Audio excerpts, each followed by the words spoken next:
In the empty silence of the 1880s Wild West, one careless joke was about to change two lonely hearts forever. The sun beat down hard on the dry desert land like it wanted to cook everything alive. Dust swirled in the hot wind, and the only sound most days was the lonely cry of a hawk far above. This was the American frontier in the 1880s, harsh, unforgiving, and full of empty spaces that could swallow a man whole. Daniel had made his home right on the edge of Apache country. His small ranch sat between two worlds, the white settlers' dusty trails and the wild, proud Apache lands where few outsiders dared to go. Daniel was a quiet man, 32 years old, with strong hands from years of hard work and eyes that had seen too much loneliness. He had built everything himself, his wooden house, the corral for his horses, the small garden that fought the dry soil every day. He did not talk much. Most evenings he sat on his porch, watching the sun drop behind the red rocks, feeling the weight of the day in his tired shoulders. He liked the quiet, or at least he told himself he did. But deep inside, something was missing, a warmth, a reason to smile when no one was watching. Then she started appearing. The first time Daniel saw the Apache girl, she was standing near the old mesquite tree by the creek, just watching. She wore a simple deerskin dress, her long black hair tied back with a leather string.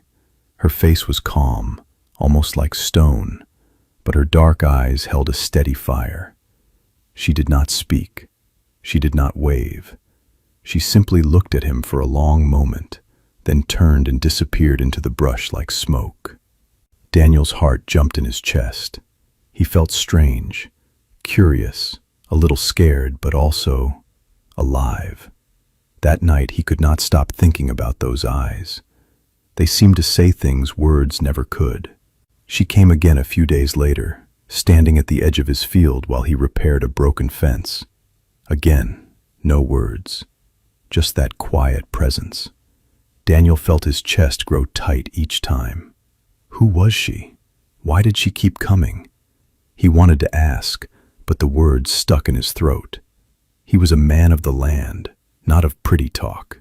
Yet every time she left, the ranch felt emptier than before. Her silence was louder than any shout.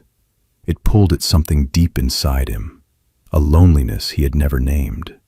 Weeks passed like this.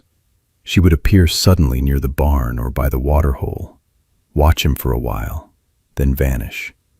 Daniel started looking for her without meaning to. His hands worked slower. His eyes scanned the horizon more often. A small warmth grew in his heart, soft and scary at the same time. He felt less alone. For the first time in years, the quiet nights did not feel so heavy. One dusty evening, Daniel rode back from checking his cattle, bone-tired and covered in sweat. The sky was turning orange and purple, and the air smelled of dry earth and sage. There she stood in the middle of the trail, waiting like she knew he would come. This time she did not disappear. She stood straight and still, her eyes locked on his. Daniel's horse stopped on its own. He climbed down, heart pounding hard. The silence between them felt alive, thick with all the things they had never said. He wanted to break it, to make things light again, so the strange feeling in his chest would go away. So he smiled a tired smile and said the first silly thing that came to his mind. "Why don't you marry me?" he joked, wiping dust from his face. "Both our lives would get a whole lot easier." He laughed a little, expecting her to turn and leave like always. But she did not laugh. She did not move. Her dark eyes stayed steady on his, and for the first time, she spoke. "I have been waiting a long time to hear those words from you," she said softly, her voice clear and strong like the desert wind. Daniel felt the ground shift under his boots. His smile froze. The joke that was meant to be nothing suddenly felt like the heaviest thing he had ever said. His throat went dry. He opened his mouth, but no words came. She looked at him one last moment, then walked away into the gathering shadows, leaving him standing there with his heart racing and his mind spinning. That night, Daniel could not sleep. He lay on his simple bed, staring at the wooden ceiling while the oil lamp flickered low. Her words kept echoing in his head. "I have been waiting." Over and over. He told himself it was crazy. She was Apache. He was a white rancher. Their worlds were too different. He did not even know her name. It was just a joke. Nothing more. But his heart refused to listen. A warm, frightening hope had woken up inside him. For the first time, he realized how empty his days had been before she started appearing. He felt scared and excited all at once, like a man standing on the edge of a cliff, wondering if he should jump. The next morning, without thinking, Daniel walked back to the same trail. His hands shook a little as he held the reins. Part of him hoped she would not be there. Another part prayed she would.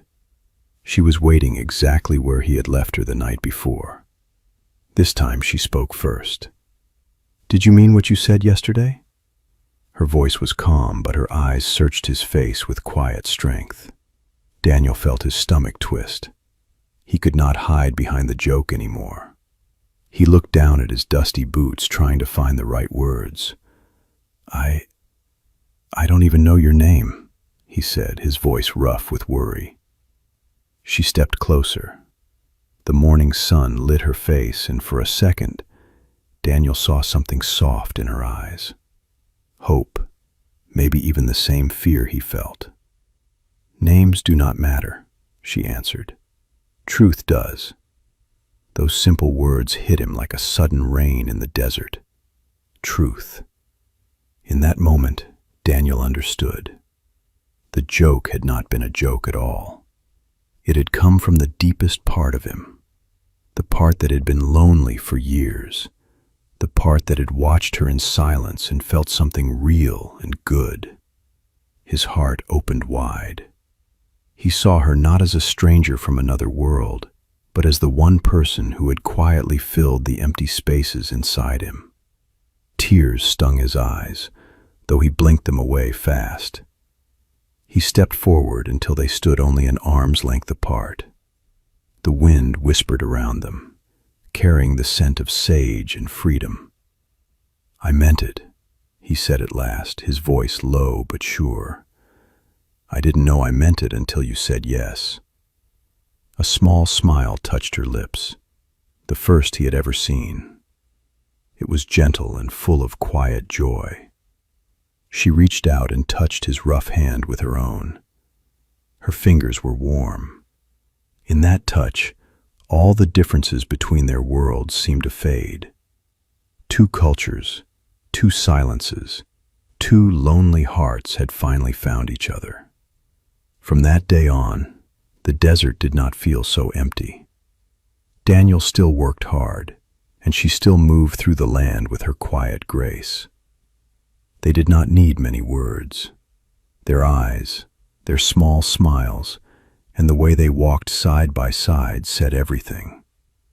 Sometimes they sat together on the porch as the sun set, watching the same red rocks turn gold. The unspoken bond that had started with silence had grown into something deep and true. In the harsh Wild West, where life was hard and love was rare, one small joke had opened two hearts, and in the end, that was all that mattered. If this story touched your heart even a little, if it made you pause and feel something real for a moment, I have a small request. Please take a second to visit my Facebook page and leave a rating and a review. Your support truly means everything. It helps me keep bringing you more powerful, emotional stories like this. And if you're still here, tell me in the comments, where are you listening from? Where are you